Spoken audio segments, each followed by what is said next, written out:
What's going on, man? Welcome back to In the Box. Um, man, I'm in dismay about tonight's draft, and I kind of want to share my thoughts, give my reactions. Um, it's three topics, man, that I actually want to cover about tonight's draft, and kind of give my opinion, what I think. And we're going to talk about, I got three subject matters that I want to discuss to see if they're valid, to see if there's some biasness to what's going on. And so I'm going to jump right in, man. And as always, man, make sure you like and subscribe. The first thing I want to cover is this, right? You look at the ticker. We're going to talk about 10 valid reasons why Shedeur Sanders shouldn't have been drafted. We're going to see 10 valid reasons why he shouldn't have been drafted. He hasn't been drafted yet. Wasn't drafted first round. Wasn't drafted the second round, third round. So we're going to talk about 10 valid reasons, right, that he shouldn't have been drafted, if they're legit reasons, real reasons, okay? And we're going to talk about 10 valid reasons why Shedeur Sanders should have been drafted already. My opinion, okay? And we're going to line it up, see if, if it's legit. And 10 reasons why teams may be colluding with each other with bias against Shedeur Sanders. 10 reasons why NFL teams, all the owners, everybody together, may be colluding with bias against Shedeur Sanders. We're gonna say that for a second. I won't want to do this in 30 minutes. I'm not going to be here all night. We're going to talk about this, right? And if I need to do, but I'm going to jump right into it. So first thing first. 10 valid reasons why Shedeur Sanders shouldn't have been drafted from, what commentators have been saying or what we've been seeing. Okay, let's talk about the first one. Pocket presence. He sometimes holds the ball too long, leading to unnecessary sacks. So now we're talking about 10 valid reasons why Shedeur Sanders shouldn't have been drafted. Why the naysayers or people's like, oh, they cheering like, yeah, he's not an NFL quarterback. He's not that good. Okay. He holding the ball too long. Well, you got to keep in mind, and when you look at when he was at JSU, in my opinion, the protection that he had at JSU was a lot better than the protection that he had at CU, excuse me. Now, although that was an HBCU, but the line or the competition at that level as far as line play, he had a better protection at JSU. If you go back and watch that, I didn't get into that rehash.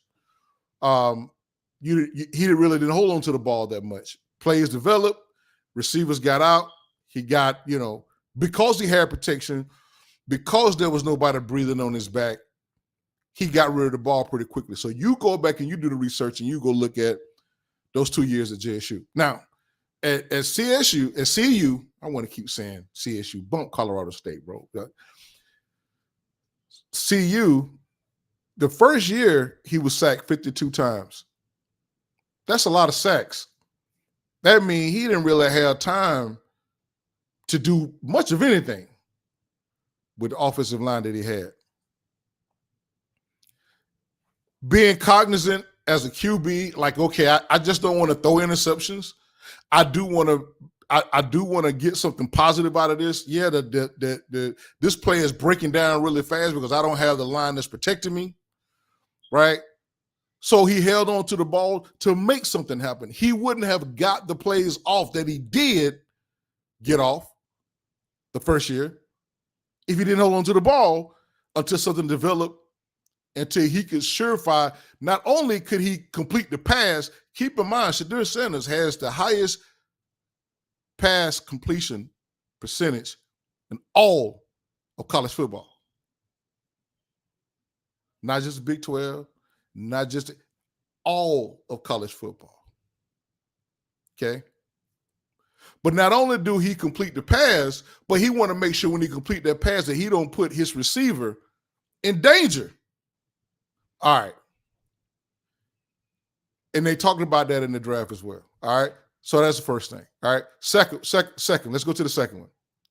The level of competition. Critics argue his early stats came against weaker FCS opponents at Jackson State. Right, man, I want to go on past that, man. He was at 2 years at Division I, right? That's not a good argument. Inconsistent deep ball. His deep throws aren't always precise compared to top QB prospects. Okay. Right. All the deep balls that I saw Shedeur throw, they're catchable balls, right? So they want to say he don't have a strong arm, right? When I go back and I look at the CU games, him throwing deep balls, I didn't see no problems with his deep balls. When he needed to go deep, he went deep. A lot of times he kept them in the game because he went deep. LeJounte Wester, Travis Hunter, Will Shepherd, Jimmy Horn, Omarion Miller, okay?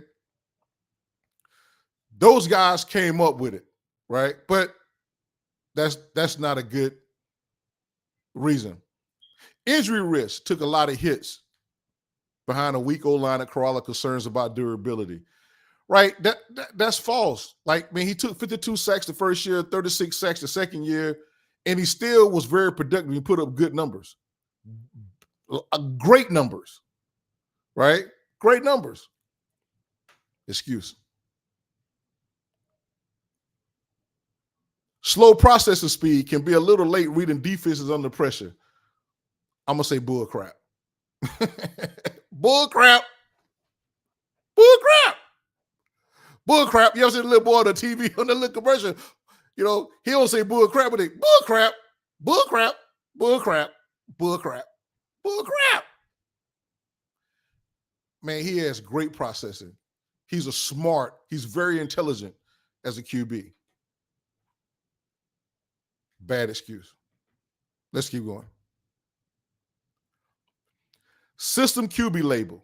Some scouts think his numbers were inflated by Colorado's quick pass spread offense. So Colorado ran a lot of NFL style plays.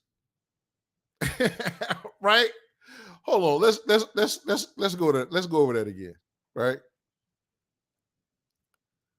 Some scouts think his numbers were inflated by Colorado's quick pass spread offense.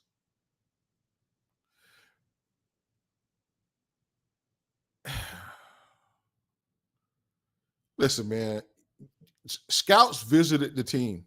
They was there. They were there doing the practices. They was there watching him throw balls, right? Numbers weren't inflated. That's a weak argument. Limited mobility under pressure, not a dual threat runner like other modern QB prospects. You know what? Until recently, they wanted a pocket passing quarterback. You know, Vic got penalized because Vic had a lot of, he was very mobile. And they didn't want a mobile quarterback. Now they want a mobile quarterback. Tom Brady wasn't mobile. Dan Marino wasn't mobile, right? Steve Montana wasn't that mobile. He ran when he had to. John Elway wasn't that mobile. Ran when they had to.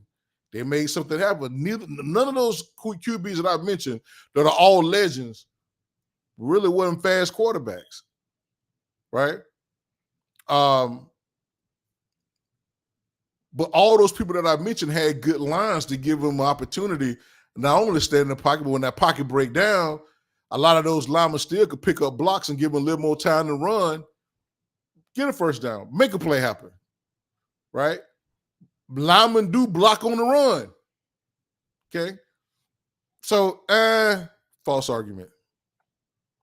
Smaller frame. Now, this may be a legitimate, Shedeur Sanders is around 6'1", 198 to 205 pounds, considered smallish by NFL QB standards. Now, I think this is a legitimate bias. He's not a tall, he's not 6'3", 6'4", 6'5 quarterback. He's not 230, 240, right? He's a little bit smaller frame QB. That would probably be a valid point, right? However, he still put up those numbers. So we can say, okay, that's one. Overexposure and media bias. Some teams may feel there's too much media attention drumming with Deion Sanders in the picture. Okay. If my dad, man, is a Hall of Famer, your father was a Hall of Famer, you got the Mannings, right? What parent don't want to see the best for their kids? Everybody knows that not only is Deion Sanders, man, was a great player, showing that he's going to be a greater coach, probably a greater coach than he was a player. Because being a great player just opened the door for him to be a greater coach, because a lot of players are going to come to him. But that's his son. What parent don't want to see their son prosper? What parent don't want to take their knowledge and their relationships and try to help their son get ahead? Man, we see that every day in corporate America, how people have their favorites, their kids, their buddies, the people they like.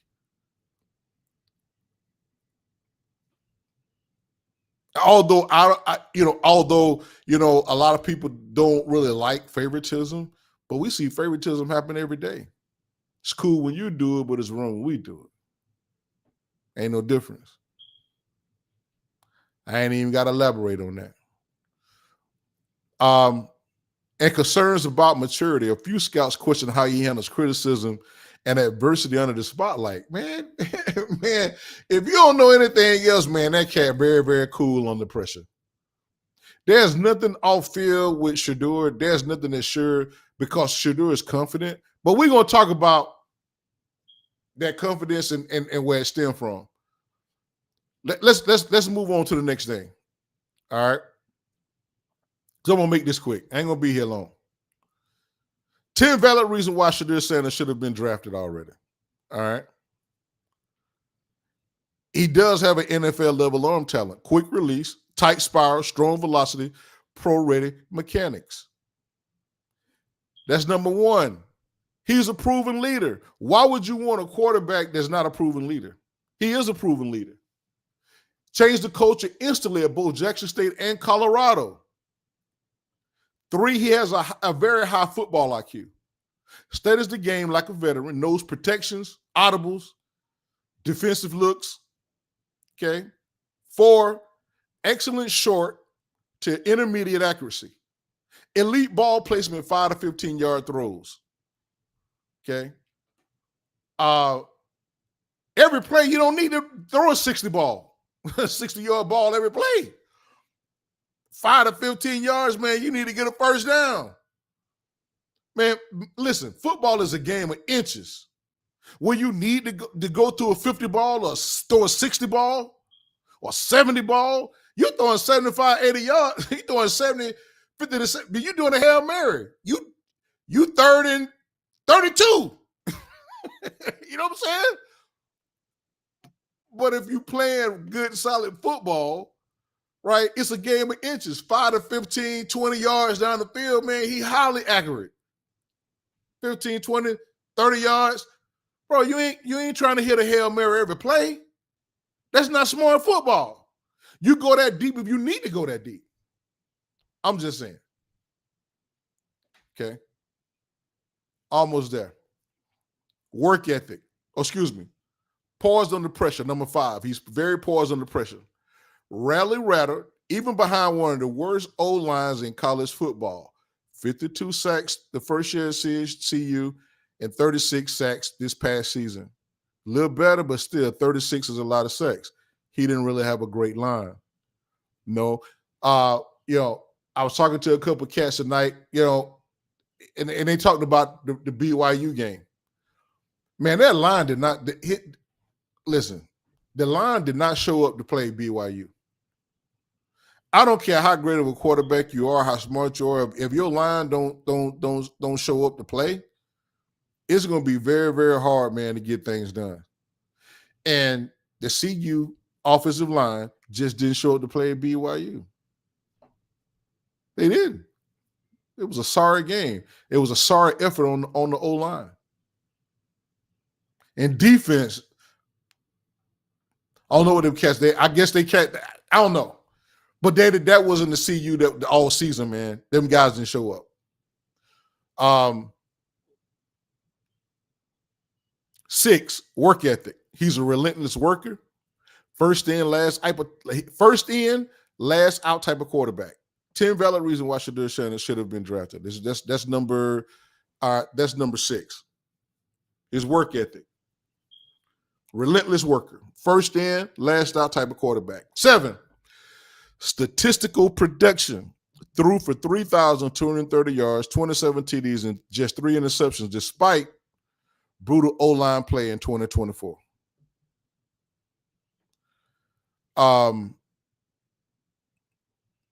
NFL pedigree.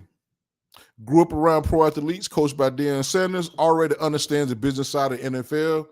There is an NFL pedigree to Deion, to Shedeur. And really, man, he threw close to 40 TDs, almost 4,000 yards in 24, right? Sacked 36 times. But, I kind of want to have a precursor because that's really not what I really, I know people talk about that, but really what I really want to get to is this. This is the main point of this quick little podcast. 10 reasons why teams may be colluding with bias against Shedeur Sanders. This is what it is. And I'm gonna kill it after these 10 things. Number 1, Deion Sanders factor. Teams might fear the power, influence, media spotlight Deion brings, not wanting to send a circus. You guys love Deion Sanders when it brings money to make you guys money, whether it be news outlets, whether it's packing out your stadiums when you're an opposing team, like UCLA. That UCLA stadium was a long time that stadium been packed. But when we played UCLA, CU played UCLA, it was packed. The opposing team benefit, right? The star power Deion, watching him play for the Falcons has been horrible. We ain't never had a good team. I'm a Falcons fan, die hard. Like the Bears fans feel, like like the Browns fans feel. We got a history of losing. That organization has a history of losing. But when Deion played for the Falcons, he put butts in the seats. Because we knew we probably was going to lose the game, but we spent money or stayed glued to the tube because we wanted to see him run it back. We wanted to see him catch the ball and run it in. One-man band. He has that star power. But you can't be biased. When you guys are making money off his star power, you don't mind that when you getting your paper. But you mind it when he trying to get his paper doing something for his son. But as long as you guys making money, you ain't got a problem with it. When you're lining your pocket, stop being biased. You all right with that star power when it's filling up your coffers. Come on now. Stop playing. The HBCU stigma. Some old school execs still call adult players who originated from HBCUs despite success stories. I have my own feelings. I kind of feel like, man, we need to start going back to HBCUs. You know, the problem. I have an entrepreneur type mindset. Yeah, have I been an employee? Yes, but I do have an entrepreneur type mindset. And the reason why I develop an entrepreneur mindset, because, man, when you give people the power to reject you and to turn you down, it's going to be hard for you to get things done. That's really, man. You make money as an entrepreneur, but most entrepreneurs that are entrepreneurs, they don't do it first because of the money, because it take a little while before you make the money. There's an underlying huge factor to being an entrepreneur. You take the power away from other people to do damage to you for whatever reason they want to, whether it's legitimate or not legitimate. They can't stop your hustle. And when you're dealing with another human being gonna want to stop your hustle. Humans are just jealous beings. Period. And what I know about being a black man in America, white people can be very jealous. Black people can be very jealous for a different reason, right? But the first thing about being an entrepreneur, you taking power away for somebody else being able to do damage to you. When you want to make money, you want to make money. So I feel as though we're giving too much power to other people to do damage to us as a community. Because at the end of the day, right, there's different standards in the United States where the people, like, I'm hated quite a bit because I say things that people scared to say. I don't care. I'm Rico. There's 3 standards here. There's a white standard, there's a non-white standard, and there's a black standard.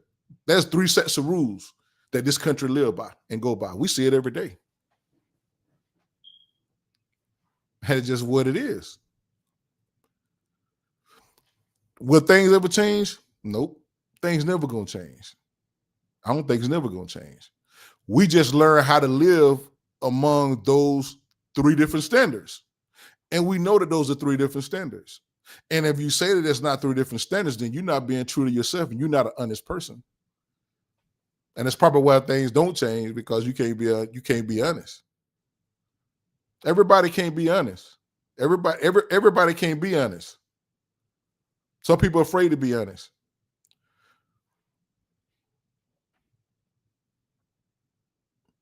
But going back to my number 2, some old school execs still quietly doubt players who originated for HBCUs despite success stories. I really do think, man, we need to fill up the HBCUs. Because we're seeing right now, when you still go to the PWIs, right? And that's predominantly white institutions. You still go through what Shedeur go through. You might well go to HBCU. So you can have less stress. Play your game. We got to start putting power back in your hands so people can't do damage to your strides of success. Everybody don't have the strength to do that. But it's just like if you don't have a car and somebody got to pick you up for work every day, I don't care if this person white, black, Mexican, Russian, no matter. They pick you up for work every day, and you got to give them gas money every day. At some point, you ain't got that gas money. You ain't doing, or your conversation in that car ain't kind of what they want. They may not pick you up again.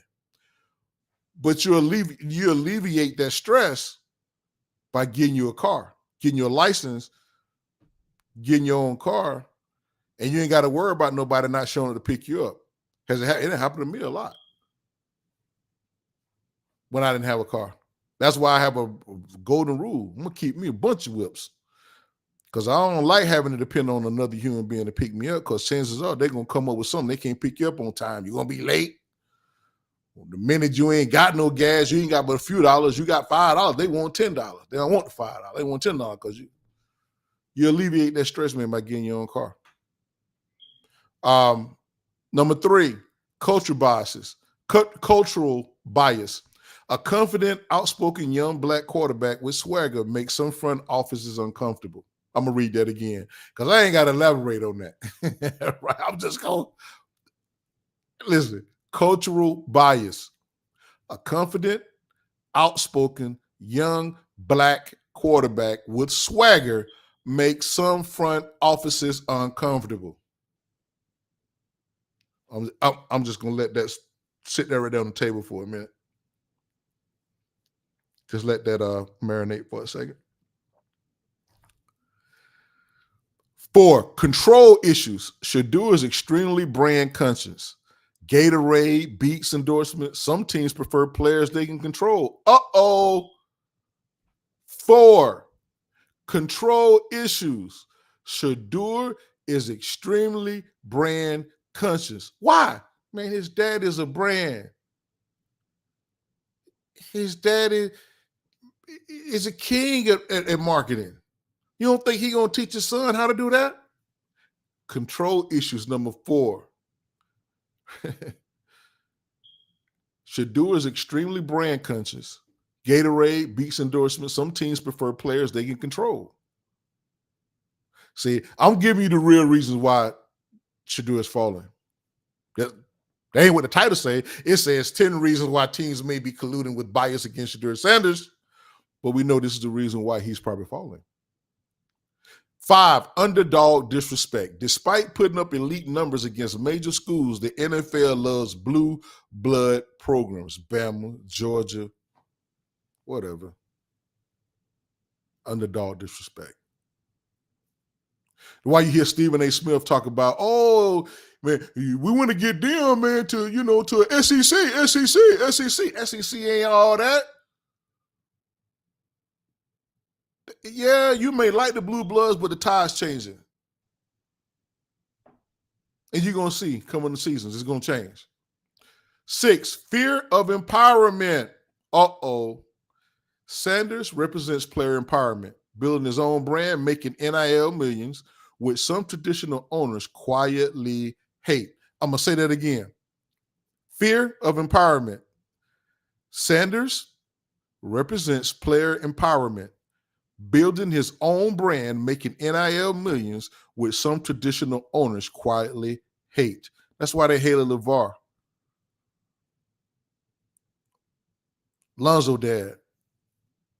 Baller brand. He wanted to come up with his own shoes. Some people don't want to be slaves. They want to make their own money. That's what's wrong with America. That's why you have all the problems that you have. Because you got a little certain core group of people that want to get all the money and they don't want nobody else to make no money. And it creates contention, discontentment, animosity. Ain't like hey man, if you don't want to hustle, you want to go get you a 9-to-5 and you want to work, man, go do that. But if somebody else want to level up and they want more, man, why stop a person? Because we ain't got to be greedy.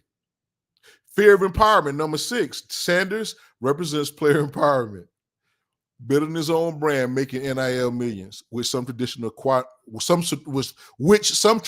owners quietly hate.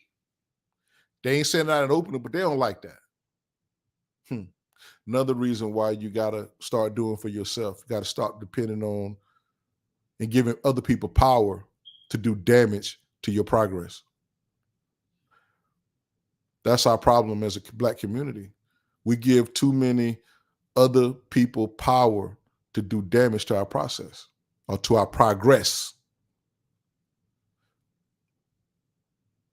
When you become dependent and you got to get other people to feed you and you're not willing to try to make your own, you got to make your own money sometimes for the sheer fact that so your money don't get cut off. Man, that's a whole nother podcast. Family loyalty, number 7. Teams might worry about Shedeur always choosing family, Deion over organizational loyalty. Man, doggone right, man, I'm going to choose my daddy every time. I ain't going to never not choose my daddy. Doggone right, I'm going to choose my father. Anybody that have a father and they don't choose a father over everything else, and they got a good dad. And I ain't talking about your dad being deadbeat. I ain't talking about your dad, telling you to do wrong thing. Your dad trying to teach you how to be a criminal and rob stuff. No, you don't listen to that. But you got a good father that's trying to tell you right, trying to give you give you great advice, to want something better for you, and you don't want to listen to your father, like something's wrong with you as a person. And whatever the hangups are, if you ain't been there with your dad, if you don't have no relationship, that's fine. Then you gotta dig through that. Because if your father genuinely care about you, and you're part of a divorce home, and the mother and the father went together, like, shallow them. But man, he loved his son. And yes, right. It's always family over everything else. That's the problem. It's always family over everything else. Now, if your family out here doing some crazy stuff, then you can't just go with family, because you can't. But if your family out here doing some more wicked, crazy stuff, man, it's always family over everything else. Always. But teams might worry about Shedeur always choosing family. He better choose his dad over everything else. Number 8, changing the NFL landscape. Uh-oh. I got 2 more, then I'm out of here. I'm almost done. 11:30. This thing is a wrap. Number 8, changing the NFL landscape. Older GMs and scouts sometimes push back against the new era QBs who mix business and ball equally. Listen, as a player, you're a brand. Some players, man, are broke today because they didn't really understand that they were a brand at the same time. The problem that most of these GMs and owners have and scouts, because Shedeur coming in well-schooled. He know the game.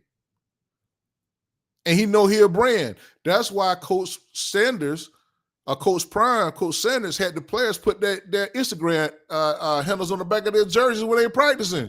Bro, you're a brand. You got to get used to it. Keeping cameras, having those cameras around, follow them around. Psychologically, y'all don't understand what that man is doing. He's trying, listen, hold on. As a parent, when you go buy your kids, I don't just buy my kids things for holidays. I buy my kids things when they point at it. And if I got the money, they doing what they're supposed to do, they point at it, I get it. Sometimes I tell them no, even if I had the money, but I say no, right? But he's teaching those kids how to live under the camera, know that you're always being watched, because there's an underlying psychological lesson in him, and then Coach Prime having those cameras at the school. Y'all just freaking slow, man. Y'all slow. He's always teaching something. Y'all just slow. Y'all slow. Y'all don't get it. You think it's all about trying to be famous and all that. But man, he's trying to get these boys prepared for the next level where everybody's gonna be watching you. You got situations right now with celebrities that they're not cognizant that they're being watched 24/7 and they doing stuff. Psychologically, he's getting his players ready because they'll be used to the camera. Like, man, I ain't trying to be doing no criminal stuff or trying to beat women and do all this crazy stuff because I know I'm being watched. Psychologically, he's getting the players ready. But listen, the NFL landscape has changed, man. Y'all got to get it, whether you like that or not. Number 9, media ownership. If Shedeur succeeds, he and Deion own the narrative. Teams lose the power to shape his public image. That's why the one reason why they upset. Doggone right, you better have the power to shape your own image. Every person watching this podcast and hear this podcast, if you are living and breathing, you need to have your own power to shape your own narrative and public image. You don't want somebody else, man, having power to shape your own public image. If that person don't like you and they trying to create a whole nother narrative, man, you toast. So you always better be in control to create your own narrative. Man, that's a whole nother podcast in itself. 10, envy and ego. Some in NFL circles may simply envy the Sanders family's ability to build a movement outside of the NFL system. Listen, man, let me say it again. Envy and ego. Some in NFL circles may simply envy the Sanders family's ability to build a movement outside of the NFL system. So, with that being said, man, I just gave you something to ponder on. Hey, man, listen, just hit replay. I done gave it to you. God bless.